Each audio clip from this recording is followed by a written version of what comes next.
The subject is dirty little secret.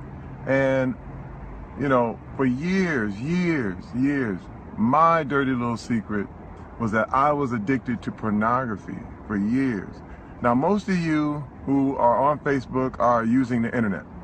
And it's kind of crazy because this thing has become a problem. I think it's a worldwide problem. But pornography, it really messed up my life in a lot of ways. And, you know, the thing is, it became a thing where I didn't tell anybody. I didn't tell anybody. It was a thing that, it was my secret, nobody knew. And that allowed it to grow. It affected everything. I didn't tell my wife, didn't tell my friends, nobody knew. But the internet allowed that little secret to just stay and grow. And it was something that, you know, my wife was literally like, I don't know you anymore. I'm out of here. And that changed me. I had to change because I realized, yo, this thing is a major problem. I literally had to go to rehab for it. And the thing what I found is that by not telling people, it becomes more powerful. But when you tell, and when you put it out there in the open, just like I'm doing right now, to the whole world, it loses its power. Olá, tudo bem? Eu sou o Cacá Mendes e este é o canal Zé Cacau Curioso. No vídeo de hoje, você vai conhecer o relato do Rafael Trabasso sobre o vício em pornografia e você vai saber também como você pode superar essa condição que causa tantos danos a tantas pessoas e a gente às vezes nem ouve tanto se falar disso, que é o vício da pornografia. O Rafael já está no vídeo. Rafael, muito obrigado. O Rafael está falando de Belo Horizonte, Minas Gerais. Rafael, muito obrigado pela sua participação aqui no nosso canal e muito obrigado também e pela sua coragem, viu? Uma coragem muito grande. Tudo bem? Tudo jóia, e você? Tudo ótimo. Então, o Rafael, ele gravou um vídeo numa rede social aí que repercutiu demais falando exatamente sobre esse vício, o vício da pornografia, que é uma coisa muito séria, uma coisa muito séria. E o Rafael conversando comigo fora do ar, ele falou que é uma luta que não acaba nunca. Né? A gente viu agora há pouco um depoimento de um artista americano, você vê que é uma coisa que acontece com muitas pessoas. Rafael, deixa eu começar perguntando para você o seguinte, para as pessoas, numa infância, você evidentemente, você é tatuador e você também é artista visual. Você não tem nenhuma especialização médica, mas você é a pessoa que conviveu e que luta diariamente contra isso. Então você tem muito conhecimento para trazer para a gente, correto?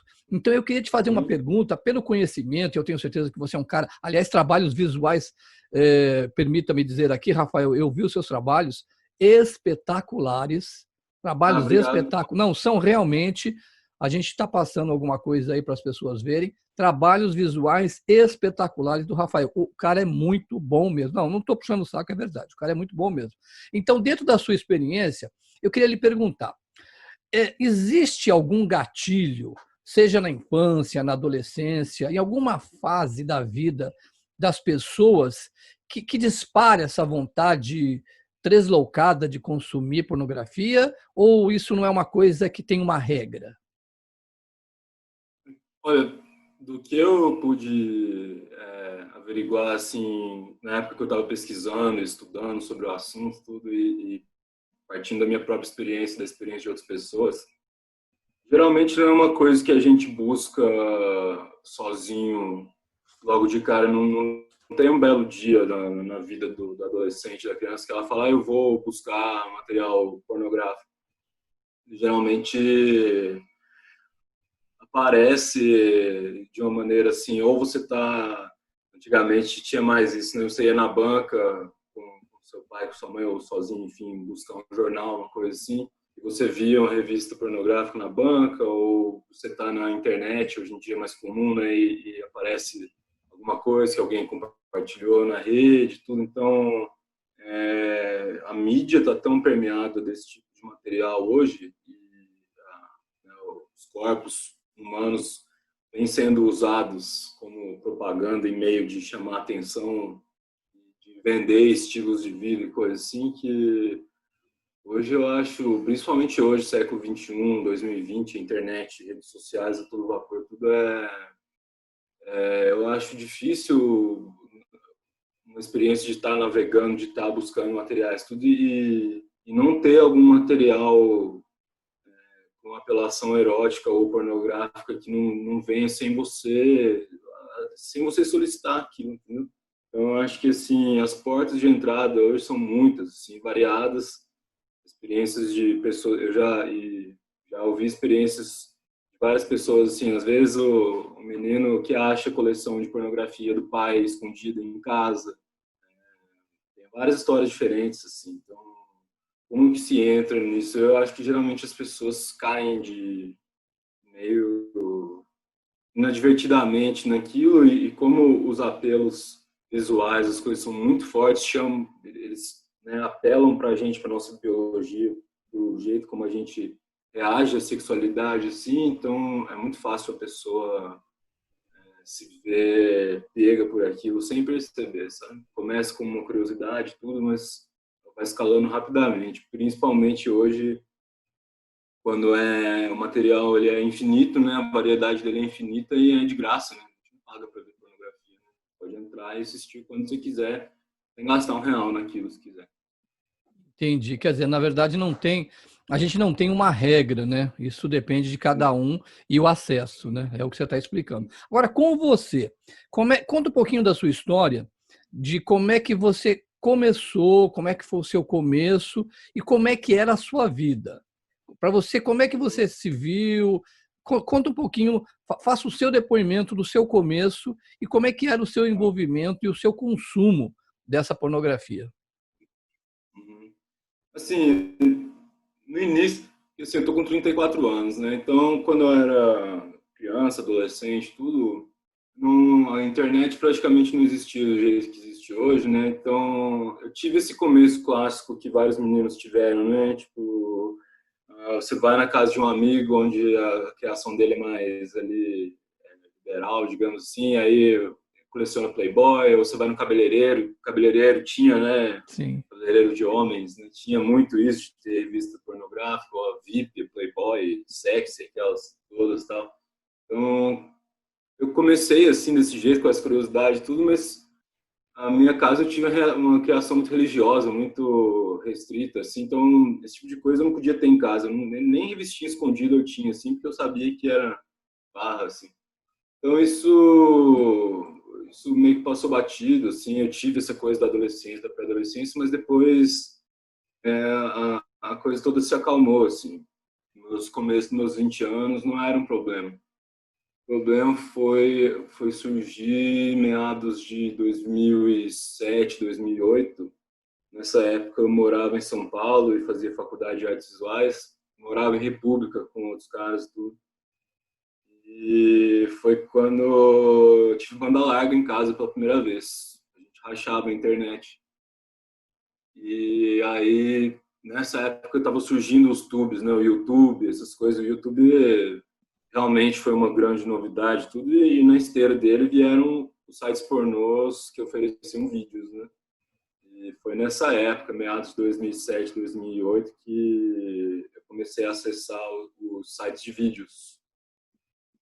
E isso faz toda a diferença, assim, as pessoas que estudaram a fundo pornografia online, tudo, tipo, existe uma marcação muito clara de quando as pessoas começaram a ter problemas sérios com vício em pornografia. Isso, a linha do tempo coincide muito com a banda larga e os sites de vídeos limitados, que são sites gratuitos que oferecem uma quantidade infinita, assim, você pode passar a vida inteira assistindo, você não vai ver tudo. Então começou nessa época. Me pegou de jeito, assim, foi realmente muito poderoso e isso durou alguns anos na minha vida, assim,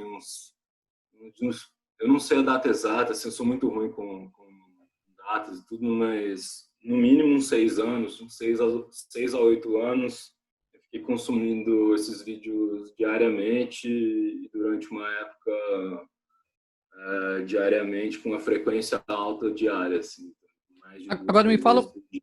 me fala uma coisa, Rafael. aí você já era um viciado em pornografia, correto? E como é que era? Qual era a sua reação? Porque a gente está aqui conversando com as pessoas, para as pessoas, né?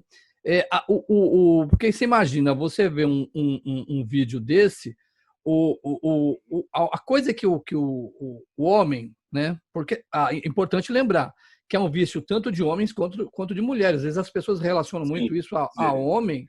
Não é vício de homem e vício de não, mulher. Não é verdade? Agora, como é que era? Ou esse, você tinha várias vezes, aí você tinha que se masturbar? Como é que era o seu dia a dia? E isso porque você é um artista visual, a gente mostrou alguma coisa sua, da sua obra. Isso daí devia interferir em toda a sua vida. Como é que era? Era assistir, se masturbar, se cansar? Como é que era o seu consumo disso? olha, eu posso falar da fase mais problemática, assim, quando eu cheguei no auge. Eu demorei a perceber isso. Que a minha concentração, minha capacidade de focar numa tarefa e ir adiante com ela e terminar, começou a ficar seriamente prejudicada. E aí eu tinha uma coisa que era assim, eu não estou conseguindo focar, então eu vou assistir um vídeo aqui, vou me masturbar, e aí, depois disso, eu vou estar, né, com a clareza, com a tranquilidade que eu preciso, e aí eu consigo fazer. E, naturalmente, assim, até depois de assistir um vídeo, tudo, existia um pequeno foco ali de alguns minutos que eu conseguia, né, porque aquela vontade, aquela coisa de tenho que assistir, tenho que fazer isso, passava. E aí eu conseguia fazer um pouco, mas logo depois já a vontade já batia de novo. E na hora que eu via, eu já estava em outro site, ou enfim, eu fui percebendo isso, que eu já não tinha o foco e a energia para fazer as coisas que eu precisava fazer, para fazer meus trabalhos, e aí eu comecei a ficar também bem antissocial, não queria ver pessoas, que começando a ficar muito recluso em casa. Isso começou a juntar com contas que iam acumulando, atrasadas, e eu não tinha, assim... Eu cheguei numa situação bem de fundo do poço, assim, muita dívida e não me alimentando direito e não fazendo meus trabalhos e não, assim... Foi nessa situação que eu percebi que tinha alguma coisa acontecendo, assim. E aí, Na época, não... Pode desculpa, falar. Rafael, desculpa. Aí você falou que você estava, segundo o seu depoimento, você estava no fundo do poço, porque você é um cara que trabalha com arte, você trabalha com raciocínio, você pinta. É uma coisa que você tem que estar muita concentração. A pornografia, pelo que você Sim. está falando, te tira totalmente ou muito da concentração. E agora eu quero que você fale dessa virada. Você falou, eu cheguei no fundo do poço e alguma coisa estava errada. E a partir daí eu quero que você fale dessa mudança, como você procurou ajuda. E você, no vídeo que eu assisti, você falou de uma coisa chamada reboot. Eu queria que você explicasse Isso. o que é, por favor. Então, porque nessa época, quando eu cheguei nessa conclusão que eu tinha um problema, não existia, não se falava muito nisso, entendeu? No Brasil não tinha nada em português, material sobre esse tipo de problema não existia.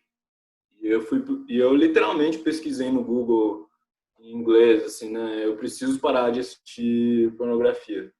E aí eu fiquei impressionado com a quantidade de material que eu achei, porque eu descobri que existia toda essa comunidade online de pessoas com o mesmo problema que eu e que existiam técnicas, né, de se regenerar daquilo, né? Que se chamam de reboot, né? O reboot ele não é uma técnica fixa, existem várias técnicas de reboot, né?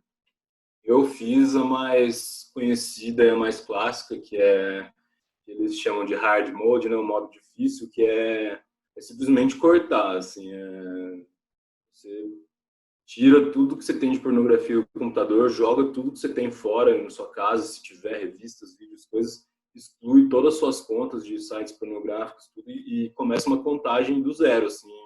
A partir de hoje eu não vou assistir pornografia, não vou me masturbar assistindo pornografia, e a meta é você chegar a 90 dias, que é tido como um prazo onde você tem uma certa regeneração, assim, onde você já consegue ir de um lugar a outro, assim. Eu demorei uns 2 anos para chegar nesses 90 dias. Muitas recaídas, tive recaídas bem ruins de voltar para baixo, para o zero de novo e recomeçar tudo. Hoje, eu, com o conhecimento que eu tenho, eu não faria essa abordagem. Eu iria com passos menos, de um jeito mais, digamos assim, a meta de 90 dias, quando você está, digamos, 15 dias sem assistir, você tem uma recaída, essa coisa de 90 dias fica parecendo uma coisa enorme, inalcançável, e eu sei que isso desanima muita gente, entendeu? Então, existem jeitos, práticas diferentes hoje de reboot, que pesquisando se encontra tudo isso. Mas foi na época que funcionou para mim, assim. E no começo é muito difícil. Eu ficava extremamente angustiado, mal-humorado, deprimido, achando que eu não ia conseguir e achando que, assim, quando o corpo está viciado em alguma coisa, a gente tira dele, muita coisa perde sentido. Eu fiquei muito tempo sem conseguir me relacionar com ninguém, sem conseguir ter relações sexuais. Mas o que me manteve ali foram os depoimentos de outras pessoas que passaram por isso também. Falando, você vai passar por isso, isso vai passar e você vai conseguir ter sua vida de volta, mal. Agora, E felizmente eu consegui. Rafael, agora você, quando você começou a melhorar, quando você começou a se ajudar, eu acho que no momento eu acho que tinha uma namorada. Até isso, é importante isso, que você vê como esse vício é um vício, é uma doença como outra qualquer, deturpa os seus pensamentos, fica nublado, na verdade, né? Você tinha um relacionamento, que eu não sei se tem até hoje, com uma moça, que quando você começou a melhorar, você começou a enxergar nela coisa que você não via antes, não é isso? Porque a gente fica tão... Essa coisa da pornografia, ela vai desensibilizando a gente. Esse é um dos problemas e é uma das coisas, um dos sintomas principais. Quando você passa a assistir vídeos cada vez mais extremos, intensos e variados, porque aqueles que você assistia no começo já não despertam, né, não te atraem mais, isso vai te desensibilizando para outras coisas e vai, digamos assim, pornificando as suas relações e as coisas que você vive fora do seu celular, do seu computador. Eu tinha dificuldade de olhar para uma pessoa na rua que eu achasse atraente e já não ter visões pornográficas com essa pessoa. Eu vivia colocando um teor pornográfico em tudo que eu vivia, assim. E quando eu consegui fazer essa mudança, reparei que a qualidade das minhas relações com outras pessoas e com a minha parceira na época, tudo melhoraram muito para melhor. E eu percebia que a recepção das pessoas comigo era melhor. E não porque a maioria nem sabia o que estava acontecendo, mas porque eu me tornei uma pessoa mais receptiva, mais franca, mais tranquila, entendeu? Então, você tem esse retorno de volta, né? Entendi. E esse, Rafa, esse detalhe que você deu aí é muito importante. As pessoas, porque é assim, eu acho que talvez você está aqui para me dizer, porque você passou por isso, a pessoa que vive tem alguma consciência de que não é uma coisa legal, né? Que não é uma coisa boa, assim, sabe? Você é diferente de você gostar de chocolate, por exemplo. E as pessoas têm vergonha, você disse, muita gente não sabia que eu tinha esse tipo de problema, porque não é uma coisa visível, né? Praticamente só você vive. Fala da importância, eu não sei até se é importante, da gente conversar com alguém. Seria importante, quem está passando por isso, ter alguém para conversar, ou um especialista, ou um amigo. Fala da importância disso. Com certeza absoluta, isso é uma questão muito importante. Esse ano, por causa da pandemia, eu estou descobrindo umas coisas sobre mim mesmo, porque com a pandemia, eu fiquei com um estúdio de tatuagem fechado 3 meses, fiquei em casa sem poder trabalhar direito e tudo, e eu acabei tendo um outro problema, eu acabei ficando viciado num jogo online, entendeu? E aí eu fui pesquisando e estou descobrindo recentemente que existe uma coisa na minha personalidade que me aponta para vícios, assim, eu tenho uma facilidade de entrar, eu já tive problema com abuso de substâncias no passado e tudo. E aí, por que eu estou falando isso? Porque existe uma coisa para quem tem problema com vícios, que nem meu caso, que é um certo controle social, assim. Se você é alcoólatra, por exemplo, eu tenho a sorte de não ter essa questão, mas uma pessoa alcoólatra, que é mais comum da gente ver. Se a pessoa está abusando na bebida e ela tem pessoas que se importam com ela por perto, as pessoas vão chegar para ela uma hora e falar: olha, você está bebendo demais, isso está atrapalhando sua vida, isso está destruindo sua família, isso está te destruindo, seu físico está muito debilitado, você precisa parar, você precisa dar um jeito. Pornografia, por ser uma coisa muito privada, escondida, silenciosa, as pessoas não têm como adivinhar que está acontecendo isso. E pela falta desse controle social, muitas vezes a pessoa nem chega a perceber que tem um problema, porque é uma coisa que ela está fazendo sozinha e se isso não começa a trazer problemas reais para ela, visíveis, assim, mais evidentes, talvez ela não chegue a fazer esse questionamento, entendeu? Então, eu acho muito importante. Se você acha que está com um problema, assim, abrir isso com alguém, entendeu? Nem que seja com um amigo, com um parceiro, uma parceira ou um terapeuta, entendeu? É importante porque faz com que esse controle social, digamos assim, ele te torna mais, assim, você tem que responder por aquilo para alguém, ajuda. Eu não acho um sinal de fraqueza. Eu era muito orgulhoso nesse sentido e achava, não, eu preciso dar conta disso sozinho, eu vou dar conta disso sozinho, não preciso de ninguém me ajudando, porque se eu não conseguir sozinho, que tipo de pessoa eu sou. Mas, na verdade, isso é um orgulho meio tolo, assim. É bem importante conversar e que as pessoas saibam o que está acontecendo, porque tira um peso e muitas vezes, que nem quando eu estava com essa questão do jogo esse ano, eu virei para minha esposa e falei: olha, eu tô numa fissura de jogar, eu não vou fazer isso, mas eu tô pensando no jogo, eu tô sonhando com ele, eu tô numa fissura. E só de eu compartilhar isso com ela, já me trazia uma leveza, já me tirava um peso, assim, e se tornou mais fácil passar por esses momentos, entendeu? Então eu acho extremamente importante. Rafael, é assim, cara. Você é um jovem, já falei, talentoso, entendeu? Mexe com artes visuais, é tatuador. A gente aqui no canal, a gente tem a intenção de aprender, eu não conhecia, e de compartilhar isso com as pessoas. Você, cara, você é extremamente corajoso. Porque você está falando coisas aqui, principalmente essa coisa do eu era orgulhoso. Quer dizer, um item como esse que você está citando, que é o item que as pessoas têm que conversar. Então, parabéns, cara. Você não tem vergonha de admitir o seu problema e você conversa. Eu acho que isso é primordial. Agora, e hoje, Rafael? Provavelmente você não está totalmente livre, né? Não sei se alcança a liberdade total do vício da pornografia. Como é a sua vida hoje? Eu sei que você hoje trabalha muito com tatuagem, pelo que a gente conversou, é o seu ganha-pão, e você é um baita de um artista também.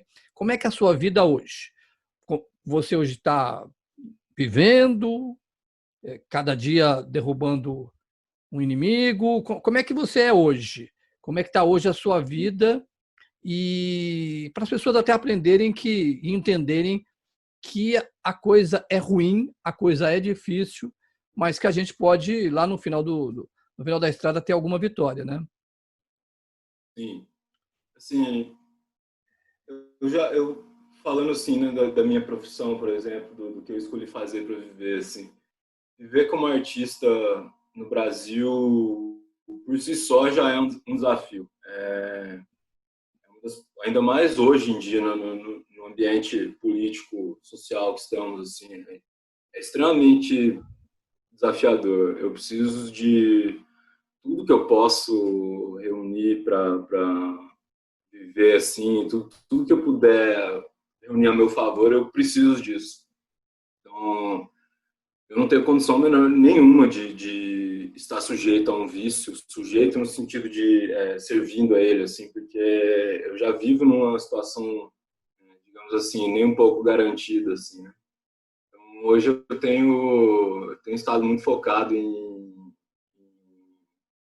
assim, dar o meu melhor pro meu trabalho e para as pessoas que estão ao meu redor, assim. Como eu disse, eu tenho descoberto coisas sobre mim, que eu tenho uma propensão a vícios, a prazeres imediatistas e não olhar lá na frente, né, os prazeres, a satisfação mais prolongada que vem de você fazer um trabalho consistente, de você trilhar um caminho de autoconhecimento e tudo, que traz frutos, mas eles não são imediatos, que nem o jogo, ou a pornografia, ou drogas, ou álcool trazem, né, que é aquela satisfação imediata, assim. Tenho aprendido essa lição aos poucos.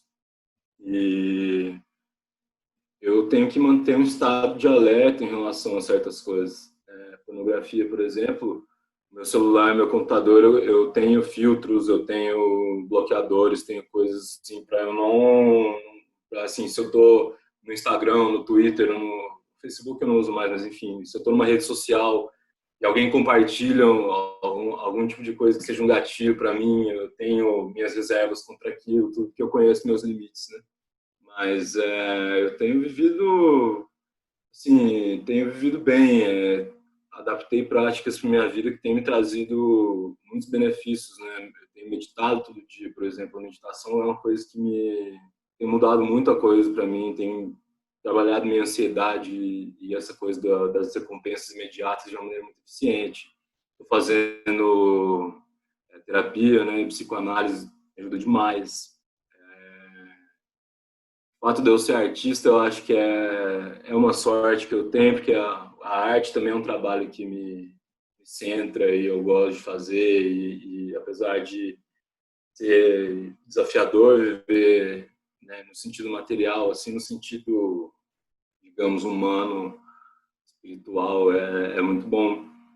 Mas eu ainda aprendo coisas sobre mim, sobre minhas limitações todo dia, assim, é uma vida desafiadora no sentido de que eu ainda tenho meus impulsos, meu impulso de assistir pornografia, meu impulso de jogar, meu impulso de consumir certas substâncias, eles estão aí ainda, mas eu aprendi a conviver com eles, eles não me assustam tanto mais, não me dominam tanto mais, e hoje em dia, né, é curioso, você me convidou para essa entrevista, eu gravei 2 podcasts no último mês falando sobre pornografia também, as pessoas querem saber tudo, e eu tenho chegado, porque eu gravei aquele vídeo do TED, depois eu nunca mais mexi com isso, eu fiquei anos sem falar disso, sem escrever, agora eu tenho considerado voltar a falar sobre o assunto, talvez escrever uma coisa nova, talvez abordar outros pontos de vista, elaborar um pouco mais do que eu já tinha feito. Eu, às vezes, vou lá naquele vídeo do YouTube, leio os comentários e vejo pessoas falando como aquilo ajudou. Eu recebo mensagens no Instagram, até hoje, pessoas me acham lá e falam obrigado, me ajudou muito, não sei o quê. A intenção era essa mesmo, quando eu escrevi o texto que me levou a ser convidado para fazer o vídeo. Não existia material em português sobre o assunto e eu achei que pudesse ser útil.